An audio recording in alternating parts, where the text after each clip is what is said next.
Good morning. I hereby call to order the Board of Directors meetings of the New Jersey Transit Corporation, New Jersey Transit Rail Operations, Inc., New Jersey Transit Bus Operations, Inc., New Jersey Transit Mercer, Inc., and New Jersey Transit Morris, Inc. Good morning.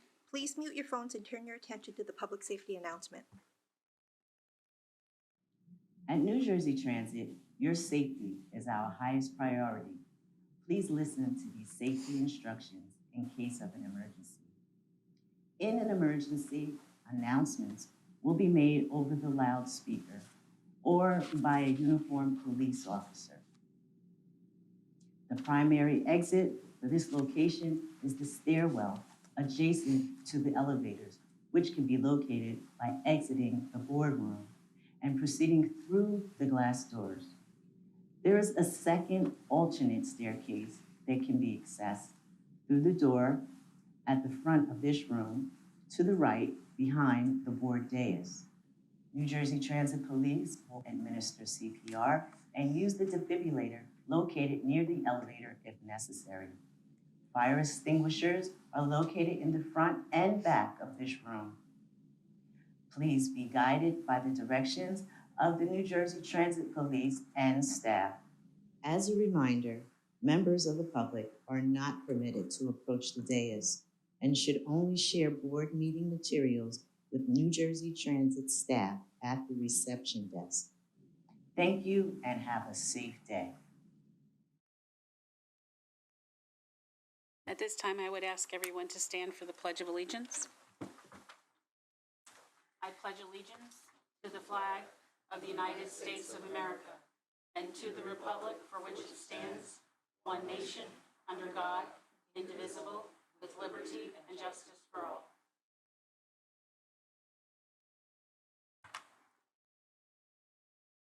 I will now take roll call. Board Member Adams. Here. Board Member Brown. Here. Board Member Doshi. Here. Board Member Thomas. Here. Board Member Spalla. Here. Board Member Giblin. Here. Vice Chair Fulton. Here. Chair Gutierrez-Scacchetti. Here. For the record, Board Member Adams and Spalla are participating remotely. Board Member Gordon will join after his BPU meeting, and Board Member Nara may join later. Board Member Morocco is absent. This is a meeting of the New Jersey Transit Corporation and its affiliates and subsidiaries. Adequate notice has been provided in accordance with the Open Public Meetings Act and NJ Transit's enabling legislation. Notice was filed on November 3rd, 2022 with the Secretary of State and sent to newspapers of general distribution, posted in the main entrance of NJ Transit's headquarters, published on the corporation's website, and sent to each individual agency and organization that requested such notice.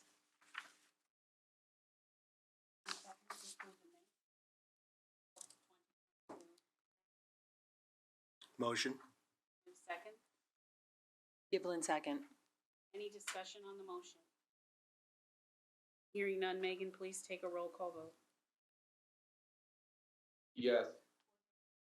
Yes. Yeah. Board Member Giblin. Yes. Vice Chair Fulton. Yes. Chair Gutierrez-Scacchetti. Yes. Motion carried. At this time, I would call upon President and CEO Corbett to present his CEO's monthly report. Thank you. Good morning, Chair and member of the board, and good morning to all the members of the public joining us in person here today or online. I'll begin again this month with ridership, which remains relatively steady on rail, bus, and light rail. Overall, weekday rail ridership is at approximately 70% of pre-COVID levels, with many peak hour trains at or near 100% of pre-COVID levels. Weekday rail ridership is highest midweek, typically peaking during the midweek, Tuesday, Wednesday, Thursday, with lighter levels on Monday and Fridays. On all days, we are still seeing the traditional AM and PM rush. That was something we were curious to see as far as patterns post-COVID, and we do see that peak ridership on those trains and buses during that time frame. And we are also seeing a higher rate of ridership recovery on weekends. Weekend rail ridership remains at approximately 80 to 90% of pre-COVID levels, with some trains at 100%. This trend played out this past Sunday when we moved approximately 13,000 people for MetLife Stadium after the Jets game, and we've seen really perhaps as of the success of moving customers to and from MetLife Stadium over the past 3 years, including a series of major concerts this past summer, as well as the Army-Navy game in December of 21. So we're very pleased, as well as MetLife. Overall bus ridership system-wide remains at approximately 77% of pre-COVID levels. Interstate bus ridership into New York has increased from approximately 72% since last report to approximately 74% of pre-COVID levels. And intrastate bus ridership is approaching 85% of pre-COVID levels. Light rail ridership is also holding steady at approximately 75% of pre-COVID levels. As customers are returning to our system, New Jersey Transit is working to make their experience as pleasant and efficient as possible, not only to bring them back to our system, but to attract and retain new customers. For that end, some of you may recall at our July board meeting when I reported NJ Transit's bus operations had assumed all the service for the numbers 10 and 119 bus routes serving Hudson County, where we added service and began using larger articulated buses that had capacity to meet the increasing demand. We also assumed service this summer on the number 22 and 23 routes, also serving Hudson County in an effort to both accommodate rapidly growing ridership and to significantly improve service on these lines previously operated by private carriers. Today, I'm pleased to report that while we're certainly not spiking the football, this takeover has so far yielded significantly positive results. In the 2 months immediately following NJ Transit taking over the number 10 and number 119 bus routes, 99.9% of the trips were covered the first month and 100% of the trips were covered the second month, up from an average of approximately 80% in the 2 months prior, where they were operated by the private carriers. For the number 22 and 23 bus routes, 100% of the trips were covered in the 2 month period following our takeover, up from less than 50% in the 2 months prior. It's no surprise that all 4 routes have seen significant ridership increases. Between June and September, ridership on the number 10 increased by more than 45% on the average weekday. Today, ridership on this route is 46% higher than it was pre-COVID.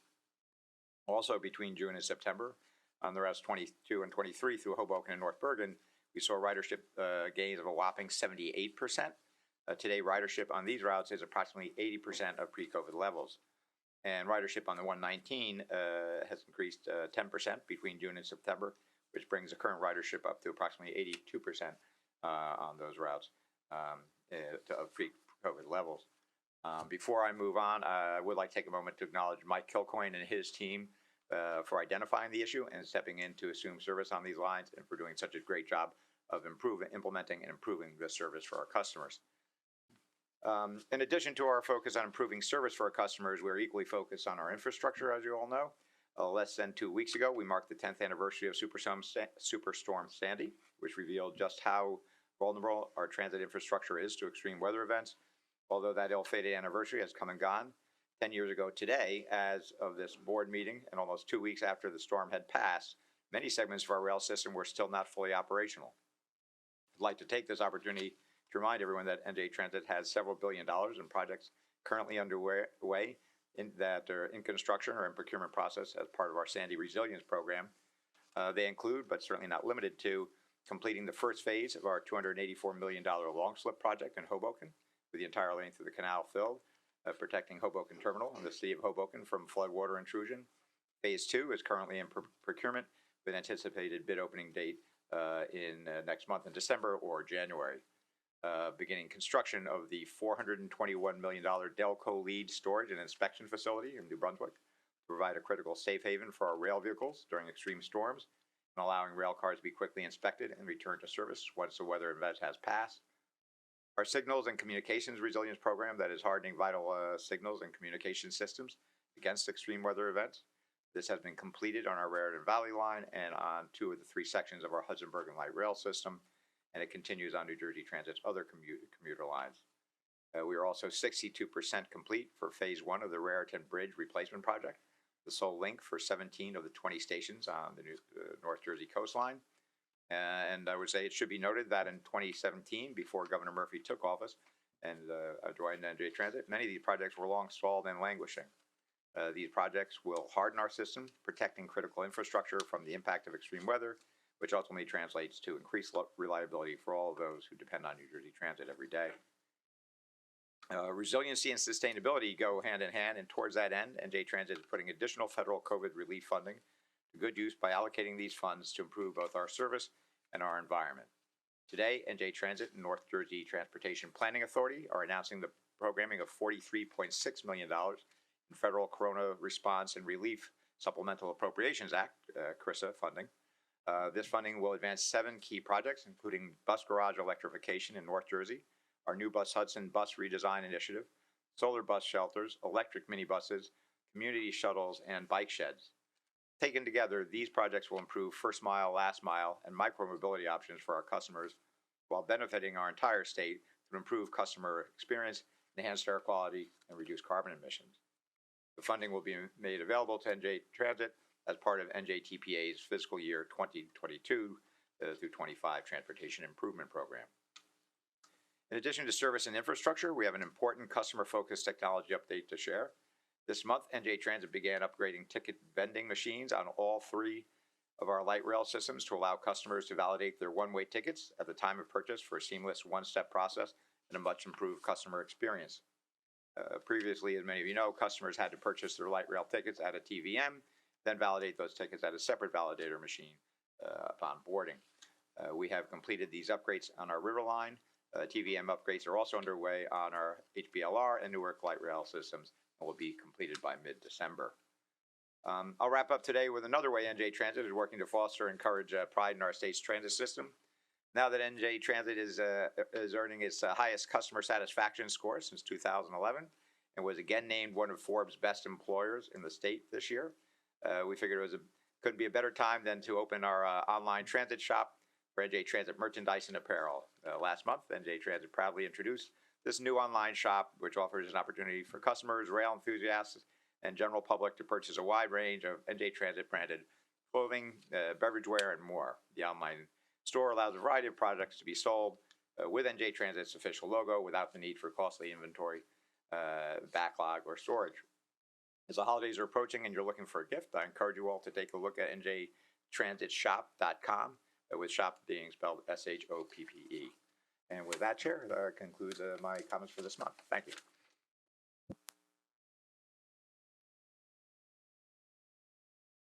There are 2 in-person speakers and 5 pre-registered telephone speakers. Speakers, in order to give everyone an opportunity to be heard, comments will be limited to 3 minutes. Priority access will be given to pre-registered in-person participants, followed by any additional in-person speakers. We will then take comments from pre-registered telephone participants, followed by any additional telephone participants who are queued to speak.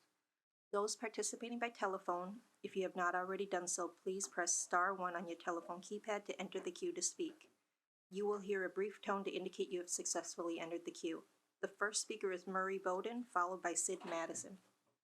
I'll wait till Diane comes Sid Madison?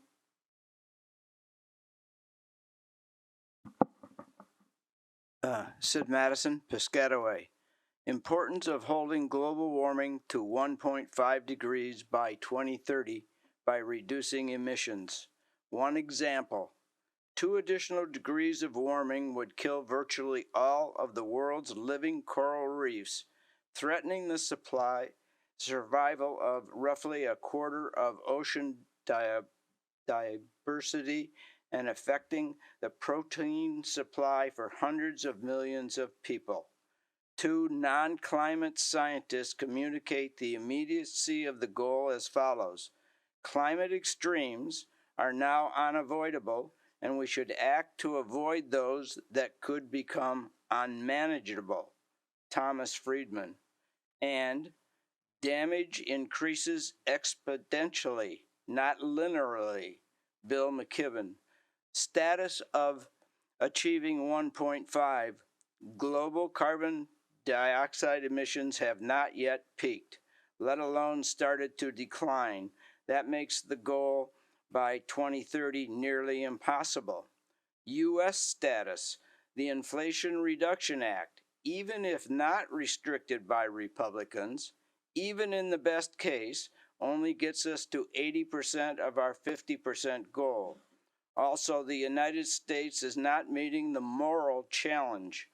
Countries with the highest emissions, greatest responsibility, and capability should adapt the most ambitious target timeframes. We have not. New Jersey status. We have the same goal as the United States, 50% reductions by 2030, but potentially adding 38% more emissions via 7 fossil fuel productions. That is going 180 degrees in the wrong direction.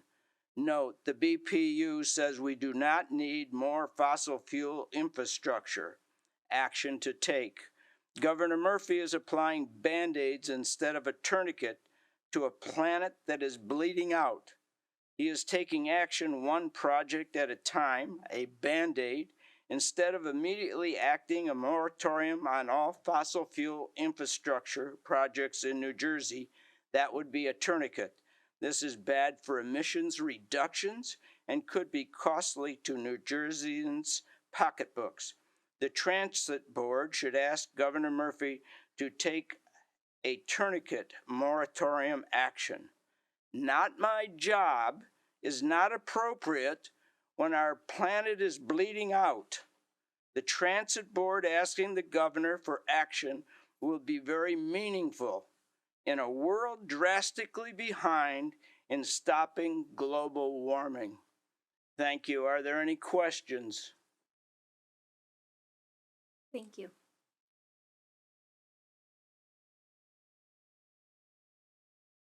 Okay, we will move on to the telephone speakers. Operator, we would now like to open the floor for public comments by telephone participants, beginning with those pre-registered to speak. Certainly, thank you. As a reminder, if you have not already done so, please press *1 on your telephone keypad to enter the queue to speak. You will hear a brief tone to indicate you have successfully entered the queue. Each speaker will be given 3 minutes for their public comment. A warning will be provided with 1 minute remaining, and again with 15 seconds remaining. There are 7 public comments in queue at this time. The first public comment is coming from Sally Jane Gellert. Sally, your line is live and your time will now begin. Good morning. Sally Jane Gellert, chairperson of the Lackawanna Coalition. On number 221183 and 84, the contracts, we note the execution of contracts for the Roseville Tunnel and Access Link. The Lackawanna Coalition has long supported the restoration of the Lackawanna Cutoff to Scranton, not just to a parking lot in Andover Township, but beyond, as the current Amtrak plans include. This has been under discussion for quite some time. We're glad to see progress. Regarding the Access Link Region 5 contract, we're also glad to see this, particularly as I and some other Lackawanna Coalition members are part of the New Jersey Transit Senior Citizen Disabled Residents Transportation Advisory Committee.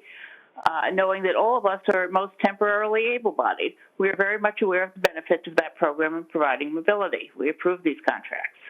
On cruiser buses, 281181, is this the right time? It makes sense that replacement buses meet current standards in features and size. We're wondering about the timing. We note that your chart on presentation page 8 shows the average age of the fleet going from 6.2 years in 2020 to 4.4 years, with an average lifespan of 14 years. For an agency that always seems to be short of money, that is definitely well below the 7-year midpoint. Even the age of starting this project was just under that point. We know that the governor has set a clean renewable energy goal for the state, but although there is mention of meeting the latest emission standards, there's no indication of fuel source, diesel or electric, and we know that you're ignoring the clean energy requirements when it comes to the New Jersey Transit Grid. Number 221185, the Trans-Hudson Network Planning Funding, we're concerned about this item. It's not a new pandemic-oriented study. The contract was first signed with civil engineering firm AECOM in 2019. Even without doing a formal study, simple ridership show the changes in ridership, and you can talk to advocates that are riding lines all the time. David Peter Allen has been writing about change in rail ridership since July 2020. You could do better with this millions of dollars than to spend it on a study that most of which wind up sitting on shelves. We do like the rules for the reduced fare program, which maintains the status quo. You follow the federal law. You have a 62-year-old age limit, and we congratulate you on doing the right by the riders on that.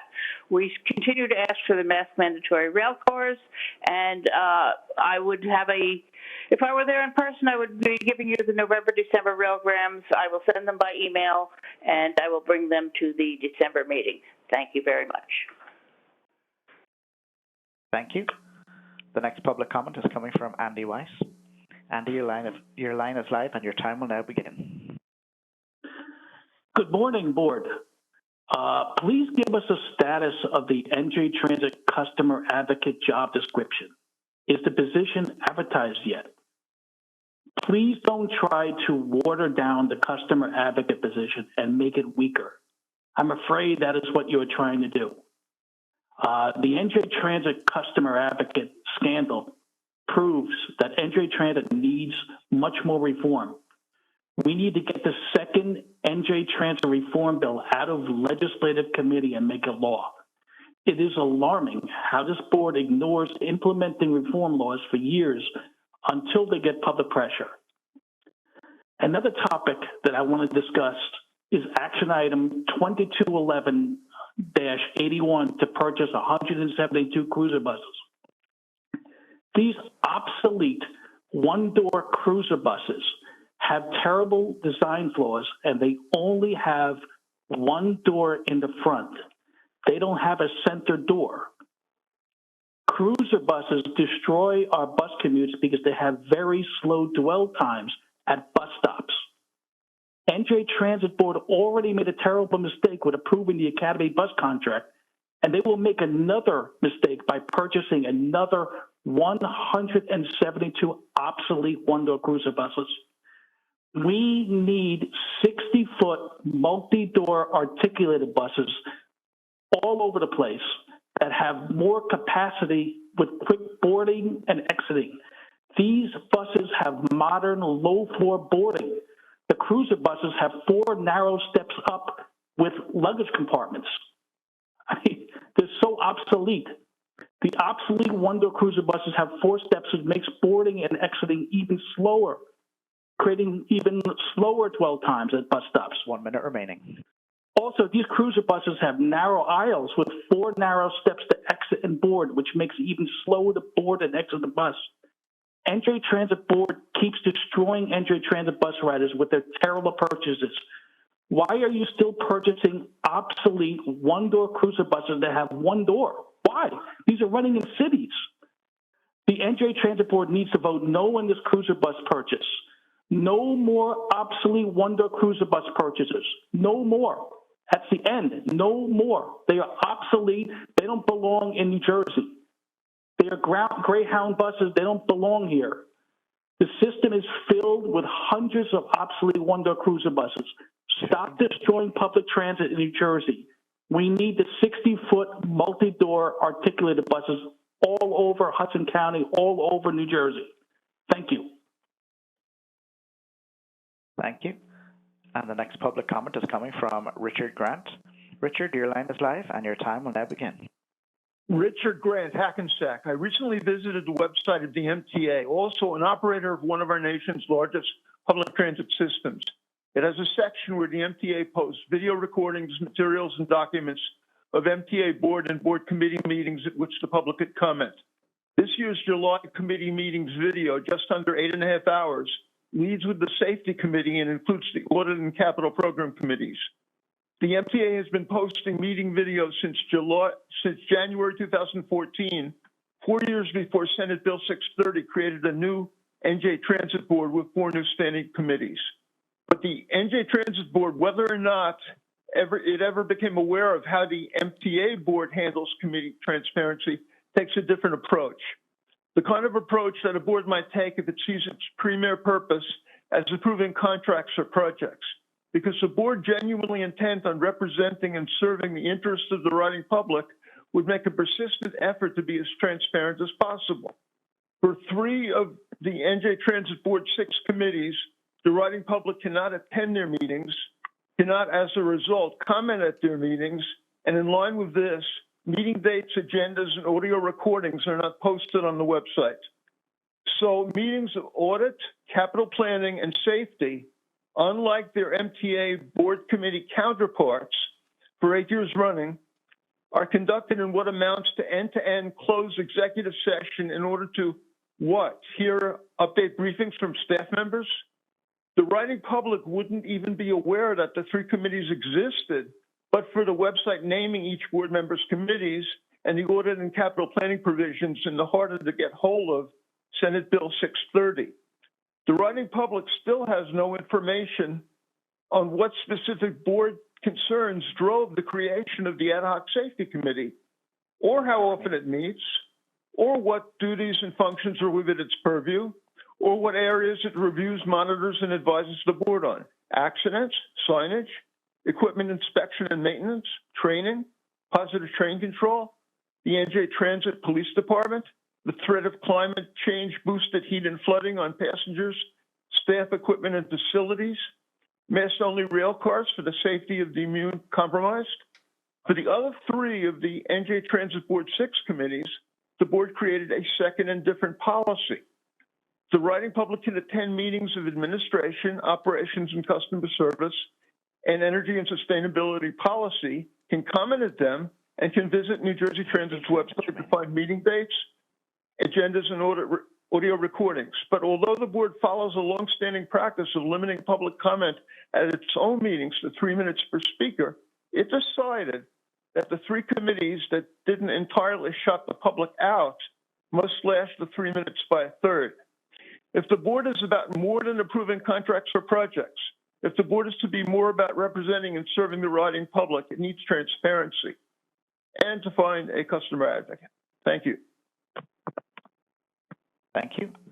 There are 4 public comments left in queue. Once again, ladies and gentlemen, you can still enter the queue to make a public comment by pressing star 1 on your phone.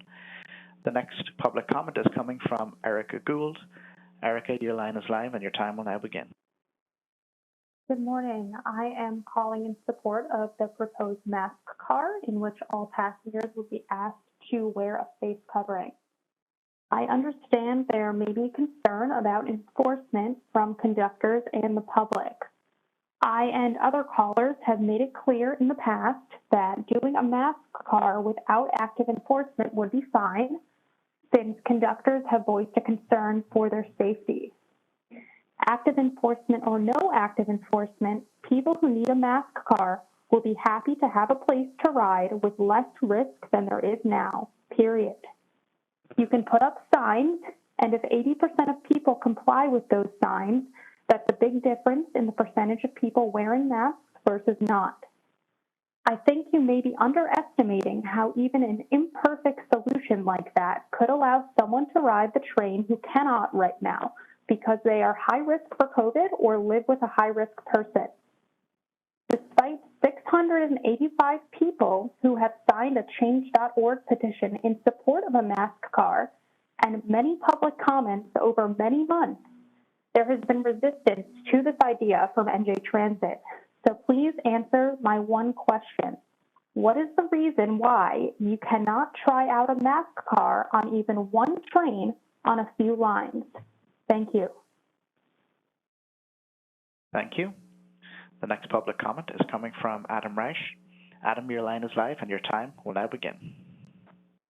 Good morning. First, if Board Member Nara isn't present currently, can somebody please ensure that when she arrives, she provides any updates she may have on the Customer Advocate and the Customer Advisory Board? Particularly, she has promised to meet with staff to make arrangements for meeting with the Customer Advisory Board. Are we on track for an update today, or at least by the 14th, as she promised? And who would be meeting with us? Another important area to update would be on closed cars. I know she's been looking into that. Certainly opening cars you currently have closed on trains would help to minimize density on board and would be another way to help mitigate the risk of COVID-19 flu and RSV spread on trains. There's also currently a safety and equity issue. Often you have train crew members who will ride in the closed cars, meaning that they're not accessible to the public. If there's an issue, they're not monitoring things. And if you have a mobility issue, you may not even be able to reach them easily. Is there an update on that? And can we ensure that crews are riding in the revenue parts of the train and not in these closed cars? New Jersey Transit is planning another accessibility forum. Board Member Adams and Board Member Nara, since you've spoken on the mask car issue recently, I would ask you to ensure that there is a section of this forum devoted to immunocompromised riders and those with underlying conditions. Staff have been unwilling to talk to riders, it seems, who have called in the board.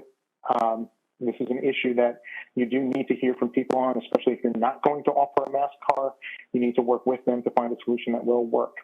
Indeed, it would seem that under the Americans with Disabilities Act and New Jersey's law against discrimination, there's an obligation to treat those who have called in to say, I can't ride with every car being mask optional as a request for a reasonable accommodation, and you need to ensure those riders are adequately addressed. If you're saying no to a mask car, what are your plans for dealing with a probable flu, COVID-19, and RSV surge?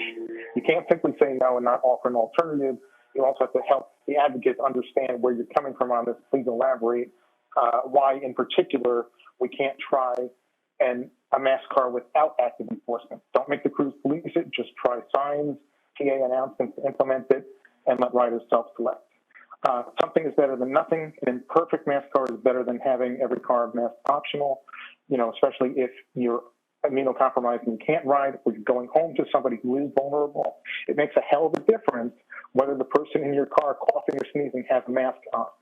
My suggestion, again, is pick trains where you currently have closed cars. Open up the cars you have closed.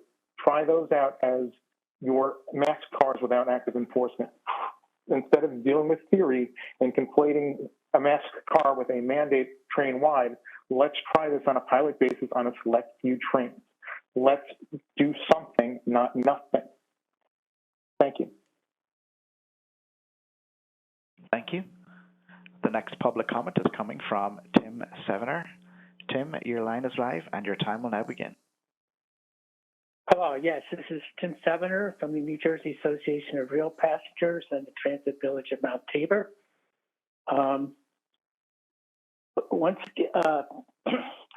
For the New Jersey Transit grid being solar powered, PATCO that already has solar powered Ford attraction running the trains, stations that are set up and running with parking canopies, solar, and over stations and platforms.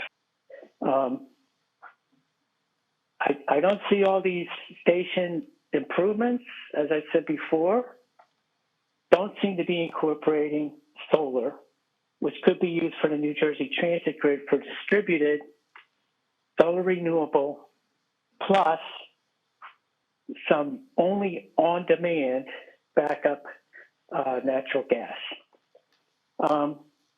As far as electrification, the Jersey coastline, the Raritan Bridge, that's good that that's getting rebuilt. However, also, you should be electrifying from Long Branch to Bayhead, which would be more efficient, allow you to run electric trains directly to all the way down to Bayhead, instead of having to have a transfer or dual power diesel electric, and the cost that's being incurred for a diesel maintenance facility in Bayhead.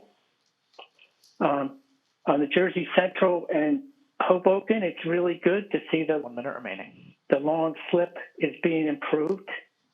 However, when are we going to get back the cuts to Hoboken service, which provides a vital other link to New Jersey points, but also to the path, ferries, etc., to get to New York when there's problems with New York Penn Station, which I get alerts on the Morris line at least 3 or 4 times a week that New York Penn Station trains are delayed. Hardly ever is this a problem for Hoboken.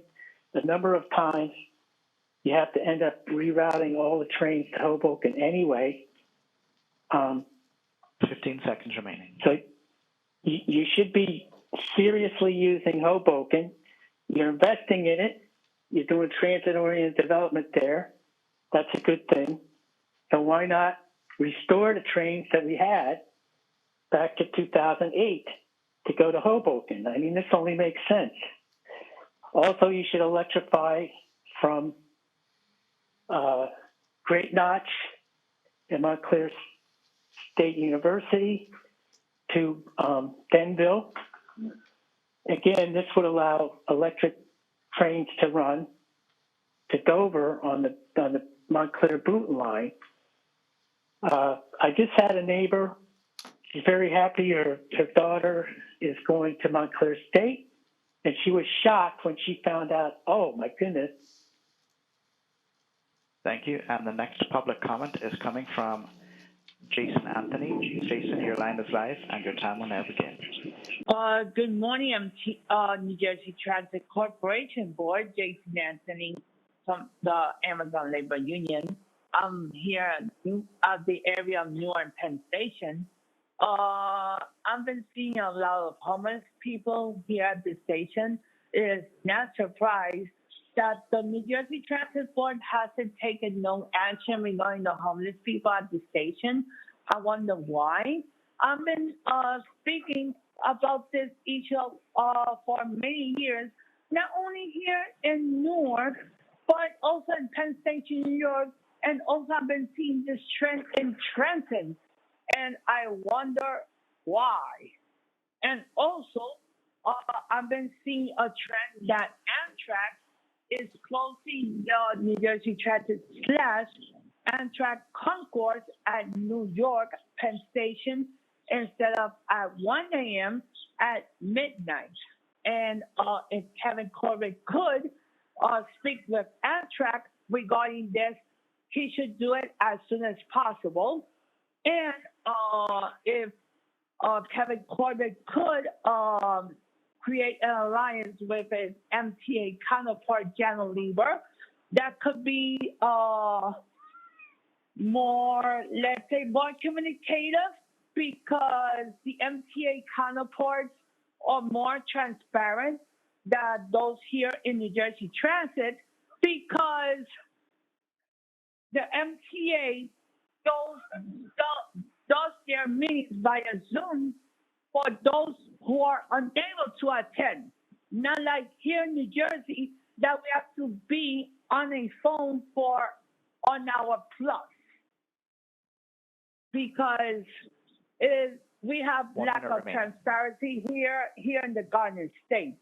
So there's a lot of work to do here in the Garden State, and we need to do more. And we need a customer advocate here in the Garden State, because we need one ASAP. So that's all for this month. Thank you very much for letting me to speak. Thank you. There were no other public comments in queue at this time. Thank you. The last speaker is Murray Bowden.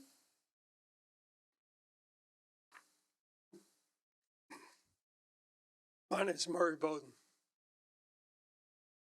I'm here because many years ago, a guy named Jim Simpson got me involved with this. So I guess, Diane, you know me from the days when Jim was there. No? I thought you were there too.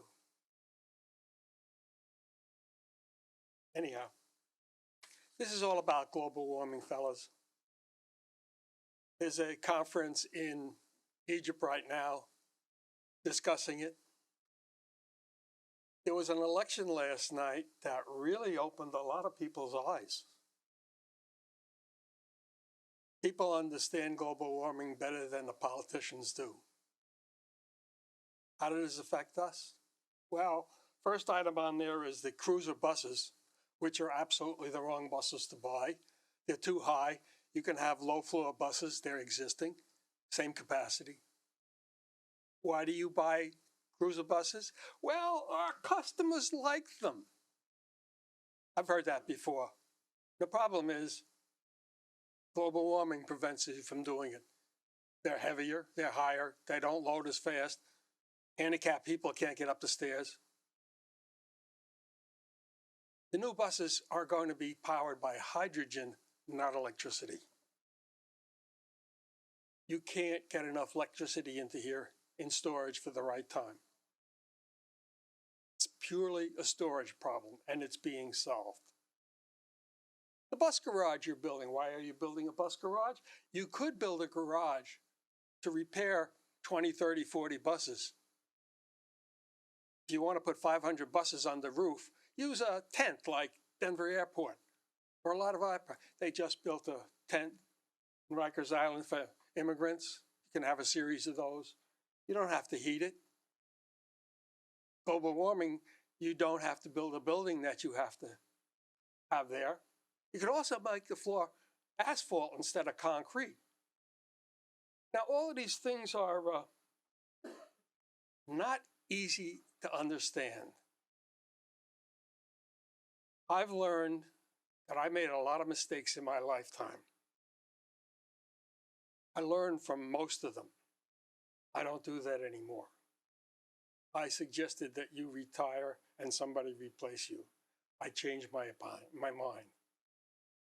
I suggest you look at your staff with the road lines, and Kevin, you the same, with the red flashing lights on top.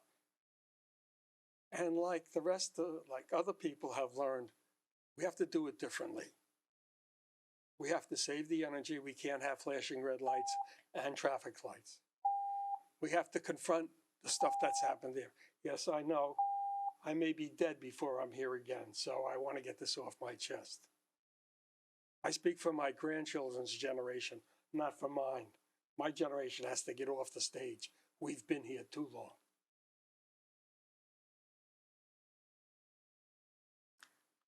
We have one more telephone participant.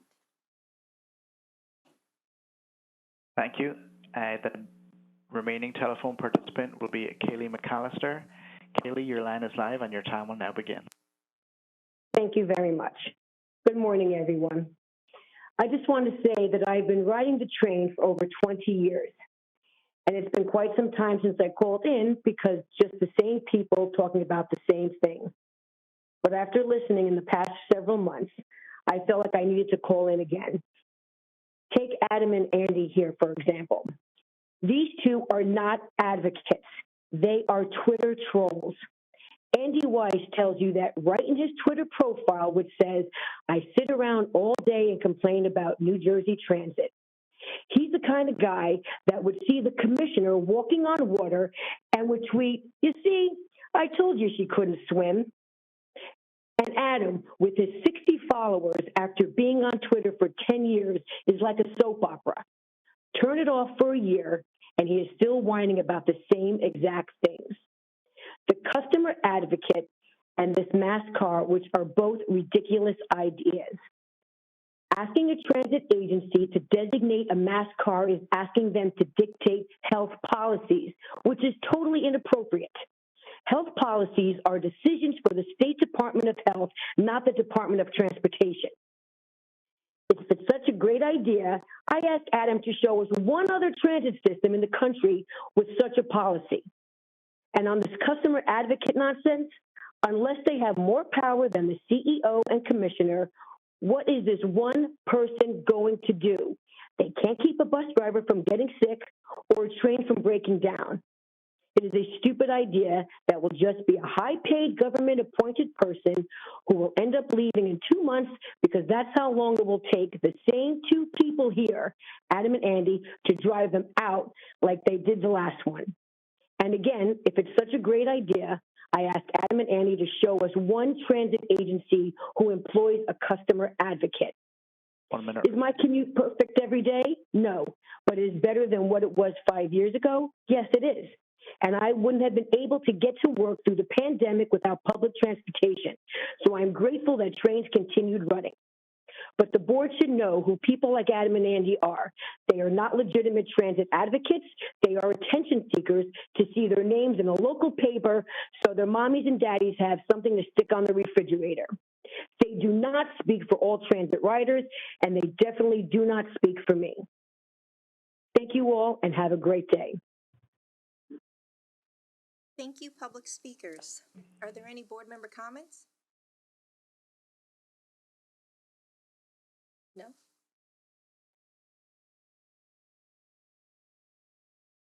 Are there any board member comments from the remote participants? Okay, no comments.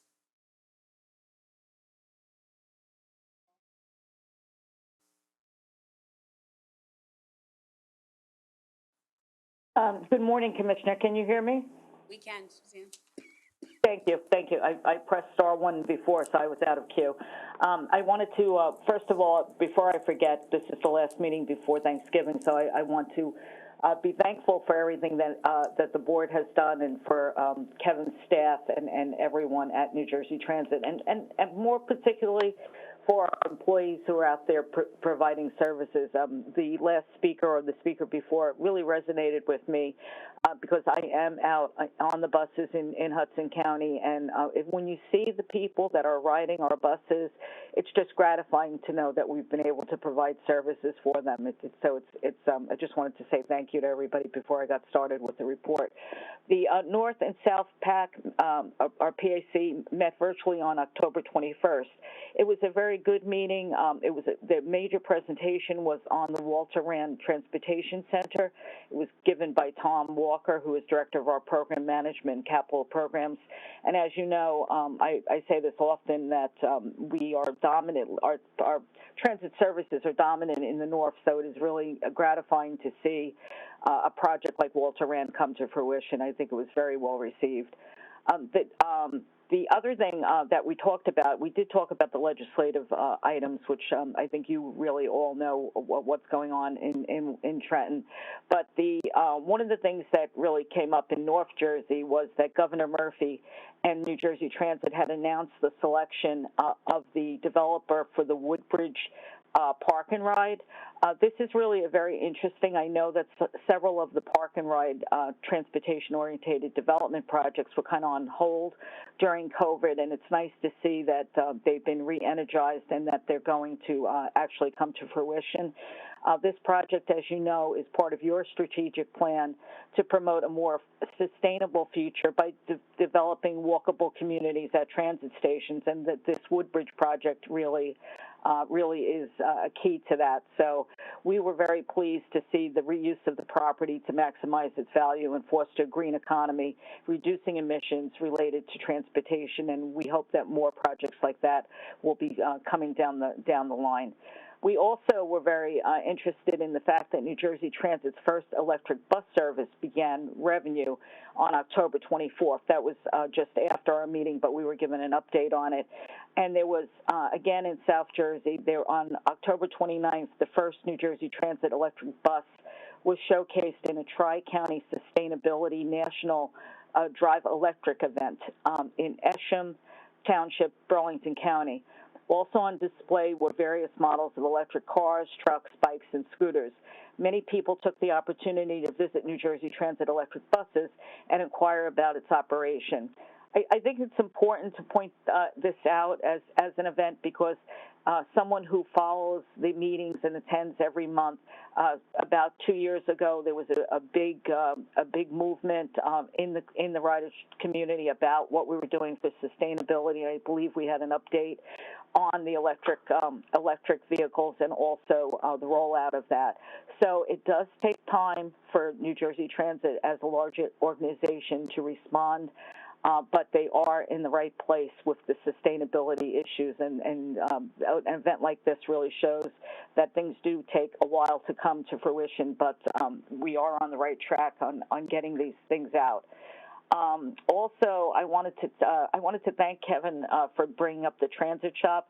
We are getting into the holiday season, and it is really for the rail enthusiasts and the transit enthusiasts, a little thing like a transit shop where we can buy some swag and give some gifts. It really does make me feel good that we're going back to some normalcy in the world. And I think that also, it sounds silly, but we're going back, we can buy, things for holidays, but also I think that really reflects what Kevin had said about the increase in ridership, that we are moving back. We still have to be very cautious about what's going on in the world, but transit was there during the worst, and it's nice to see us rebounding at this point in time. Our next committee meeting is December 9th, 2022. So we will be coming back to discuss what happens with the committees between now and then. But I also want to let you know that if there are any assignments or any issues that the board would like the two committees to look at, we would welcome a discussion on us looking into any issues that you would like us to. So with that, I think that concludes my report, and I just, again, want to thank you all for your service. Thank you, Suzanne, and thank you always for your hard work on behalf of New Jersey Transit. At this time, I will call on Board Member Giblin, who will present the Operations and Customer Service Committee report. The Operations and Customer Service Committee received an update on trends, analysis, and actions for rail, bus, light rail, and Access Link. The committee also received an update on the cost of service. That concludes my report, Madam Chair. Thank you, Board Member Giblin. At this time, I would call on Board Member Brown to present the Administration Committee report. Thank you. The Administration Committee, received a financial update. This included a summary of operating results compared to previous year's comparable period and fiscal year 23 budget.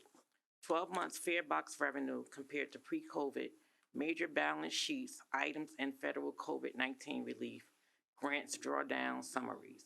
Additionally, information was provided as part of the agenda materials, including the cost of service, key performance indicators, 12-month fare box recovery, history of vacancy, attrition, and hires, ridership and revenue, and a monthly budget to actual comparison for September 22. The committee also received updates from Human Resources and Equal Opportunity Employment and Affirmative Action. This concludes my report. Thank you, Board Member Brown. At this time, I will call on Vice Chair Fulton to present the Capital Planning, Policy, and Privatization Committee report. Thank you, Chair. The Capital Planning, Policy, and Privatization Committee discussed the board items for the bus stock program purchase of 172 cruiser buses, and Mason Substation Oversight Advisor contract amendment for Burns Engineering Incorporated professional services contract, and construction management services in support of the Roseville Tunnel Rehabilitation and associated track bed work, and the execution of Contract 21-063 for the provision of Access Link services in Region 5, which include Essex, Union, Somerset, Morris, and parts of Hudson County, and Trans-Hudson Network Planning Funding Authorization, and procurement by exception to extend Princeton Consultants contract for software and operational support for positive train control for Newark Systems IETMS system. That concludes my report. Thank you, Vice Chair Fulton. At this time, I would call upon Kevin Corbett to present the action items. Thank you, Chair. I'd like to introduce Rich Schaefer, Acting Senior Vice President, Capital Programs, to present Board Item 2211-81 regarding cruiser bus purchases. Rich?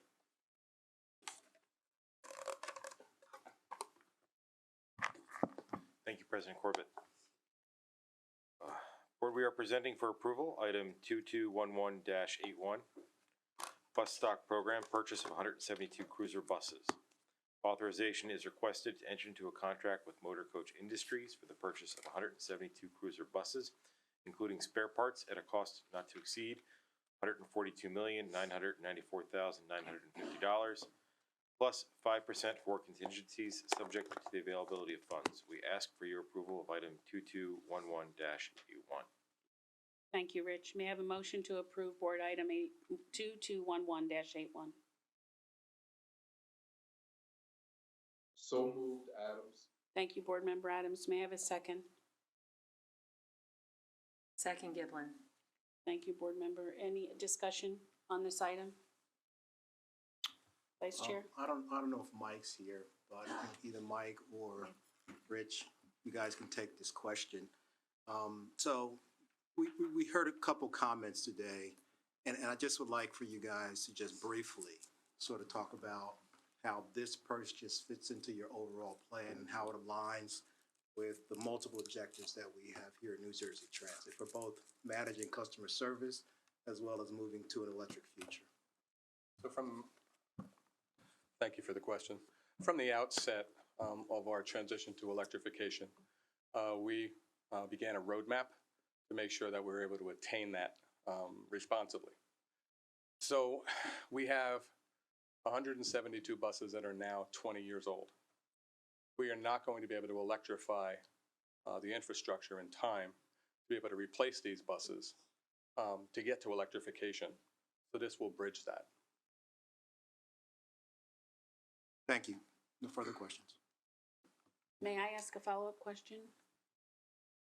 So in the purchase of these buses, will these be more fuel-efficient buses than what you're riding now, the ones we're retiring? Absolutely. These buses will be Tier 4, called clean diesel, because they have a DEF filter and burns particulate matter. So they are significantly more environmentally friendly than the Tier 1 buses they're replacing.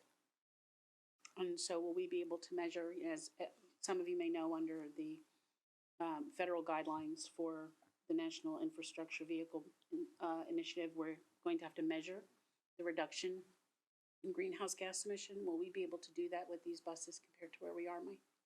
I would defer to our environmental folks. I believe that we do measure that. Yes, ma'am. I'd appreciate that answer. Thank you. Just, Diane, Mike, maybe I could just, and Rich, comment on that. Part of our sustainability plan that we were developing, the first ever, that is part of the issue that we are tracking for, both building and equipment to be able to identify and quantify that. And if I may add, we currently have 4 separate contracts in progress for zero emissions bus and bus facilities improvements. A bridging effort must be provided until we can get those facilities online. Thank you, Rich. Any other discussion on this motion? Hearing none. Megan, would you please take roll call vote? Roll call vote, Board Member Adams? Yes. Board Member Doshi? Yes. Board Member Spalla? Yes. Board Member Giblin? Yes. Vice Chair Fulton? Yes.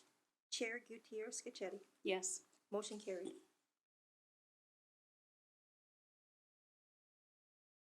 All right, thank you. Now I'd like Rich to carry on with and present board item 2211-82 regarding Mason Substation. Rich? Thank you, President Corbett. We are presenting for approval item 2211-82, Mason Substation Oversight Advisor, Contract Amendment for Burns Engineering Incorporated Professional Services Contract. Authorization is requested to enter into a change order with Burns Engineering Incorporated to continue to provide support and project oversight advisory services on the Mason Substation project in the amount not to exceed $1,174,123.67 plus 5% for contingencies subject to the availability of funds.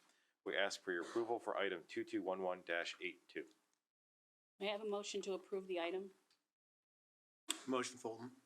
May I have a second? Second Giblin. Any discussion on this motion?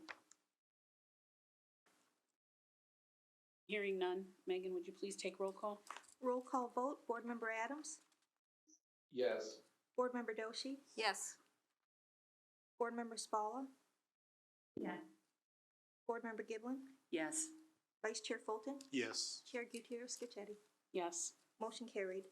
We have a recusal on the next item. Board Member Adams is recused and will leave the meetings, and we will rejoin him once this matter is completed. Board Member Adams is removed. You can go ahead.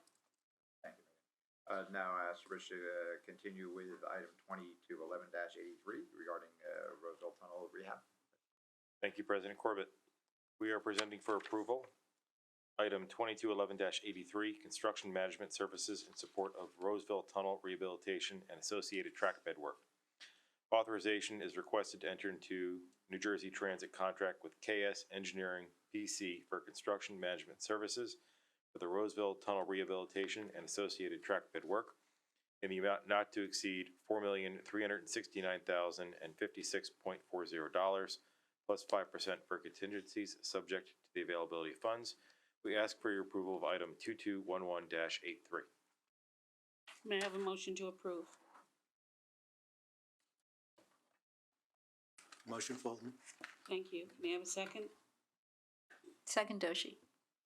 Thank you. Is there any discussion on this motion? Hearing none, Megan, please take roll call. Roll call vote, Board Member Doshi? Yes. Board Member Spalla? Yes. Board Member Giblin? Yes. Vice Chair Fulton? Yes. Chair Gutierrez Scacchetti? Yes. Motion carried. Thank you. Now, One moment, we just need to rejoin Board Member Adams.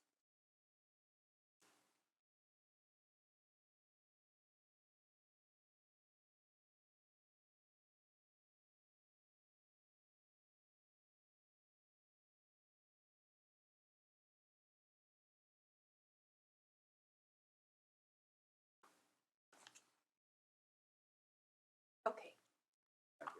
sorry, I'd now like to introduce Mike Kilcoyne, Senior Vice President, Service Transit and General Manager, Bus Operations, to present board item 2211-84 regarding Access Link. Mike? Thank you, President Corbett. We are presenting for approval item 2211-84, execution of contract 21-063 for the provision of access link services in Region 5, which is Essex, Union, Somerset, Morris, and parts of Hudson counties.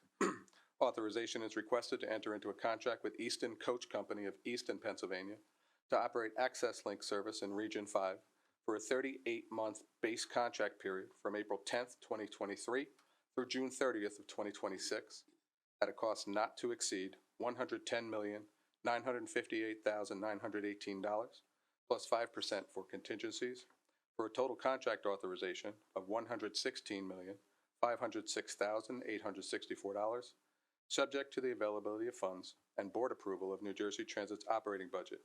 We ask for your approval of item 2211-84. May I have a motion to approve? So moved, Giblin. May I have a second? Second Adams. Is there any discussion on the motion?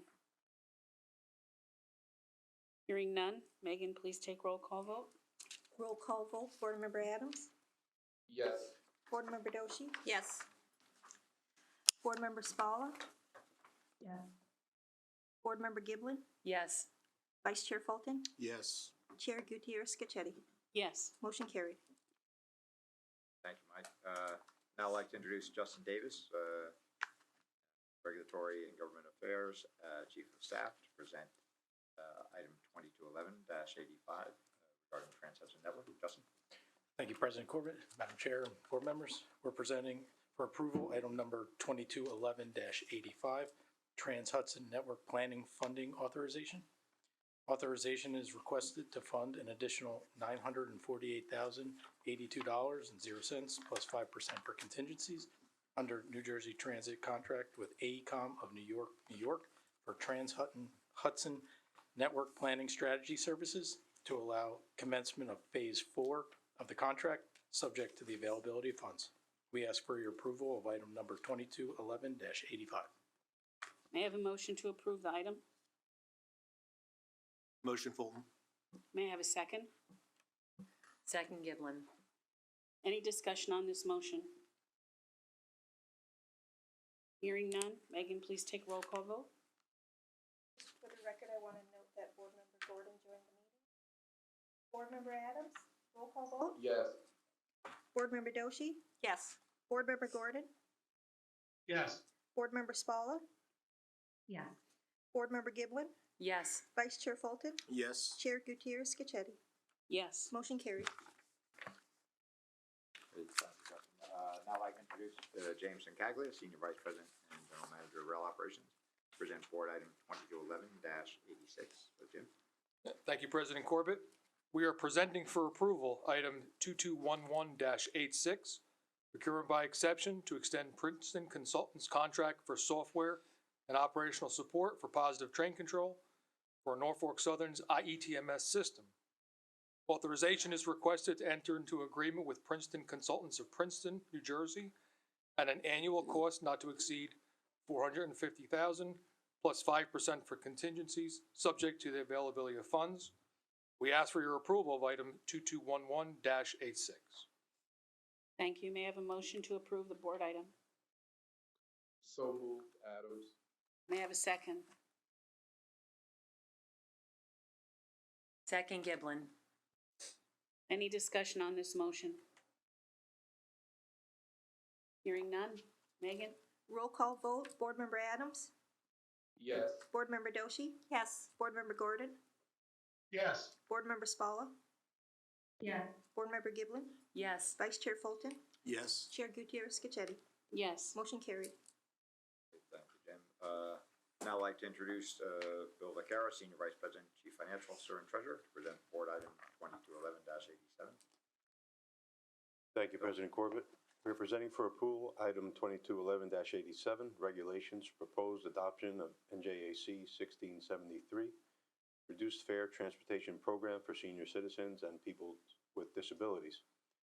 Authorization is requested to take all actions necessary to initiate the rulemaking process for the adoption of regulation NJAC 1673, reduced fare transportation program for senior citizens and people with disabilities, consistent with the board item and corresponding Exhibit A.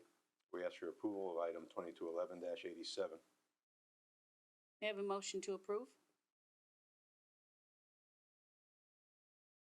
So moved, Gordon. Thank you. May I have a second? Second Doshi. Second. Is there any discussion on the motion? Hearing none. Megan, please take roll call vote. Roll call vote, Board Member Adams? Yes. Board Member Doshi? Yes. Board Member Gordon? Yes. Board Member Giblin? Yes. Board Member Spalla? Yes. Vice Chair Fulton? Yes. Chair Gutierrez Scacchetti? Yes. Motion carried. Thank you. Now I'd Bill to continue on with item 2211-88 regarding audited financial statements. Bill? Thank you. We're presenting for approval item 2211-88, recommendation to approve the audited financial statements for the fiscal year ended June 30, 2022. Acceptance and approval of New Jersey Transit's audited financial statements for the fiscal year ended June 30, 2022 is requested. We ask for approval of item 2211-88. Thank you. May I have a motion to approve this board item? Motion Fulton. May I have a second? Second Giblin. Is there any discussion on the motion? Hearing none. Megan, please take roll call vote. Roll call vote, Board Member Adams? Yes. Board Member Doshi? Yes. Board Member Gordon? Yes. Board Member Spalla? Yes. Board Member Giblin? Yes. Vice Chair Fulton? Yes. Chair Gutierrez Scacchetti? Yes. Motion carried. Thank you. Now I'd ask Bill to present the final action item for today, 2211-89, personal injury claim. Bill? Thank you, President Corbett. We are presenting for approval item 2211-89, personal injury claim of Stephanie Smith. Authorization is requested to settle the claim of Stephanie Smith through her attorney at an amount discussed in executive session. The Attorney General has approved the proposed settlement, subject to availability of funds. We ask for the approval of item 2211-89. May I have a motion to approve the item? So moved, Adams. May I have a second? Second, Gordon. Any discussion on the motion? Hearing none. Megan, please take roll call vote. Roll call vote, Board Member Adams? Yes. Board Member Doshi? Yes. Board Member Gordon? Yes. Board Member Spalla? Yes. Board Member Giblin? Yes. Vice Chair Fulton? Yes. Chair Gutierrez Scacchetti? Yes. Motion carried. Before we adjourn to executive session, I want to let the public know we will return to adjourn the meeting only. No further business will be conducted. May I have a motion to enter into executive session to discuss personnel matters, contract negotiations, the status of pending and anticipated litigation, and matters falling within the attorney-client privilege, including but not limited to the New Jersey Department of Environmental Protection, Rebuild by Design, Hudson River, NJ Transit permanent easement and lease for Resist Structure Construction and Operations and Maintenance, the property acquisition of Bus Garage in Westwood, New Jersey, the personal claim of Jose Guerrero, and the personal injury claim of Alina Jadazuska, and the personal injury claim of the estate of Frederick Malchow. May I have a motion to enter into executive session? So moved, Giblin. May I have a second? Second Doshi. Second. Any discussion on the motion? Hearing none. Megan, please take roll. Roll call vote, Board Member Adams? Yes. Board Member Doshi? Yes. Board Member Gordon? Yes. Board Member Spalla? Yes. Board Member Giblin? Yes. Vice Chair Fulton? Yes. Chair Gutierrez Scacchetti? Yes. Motion carried.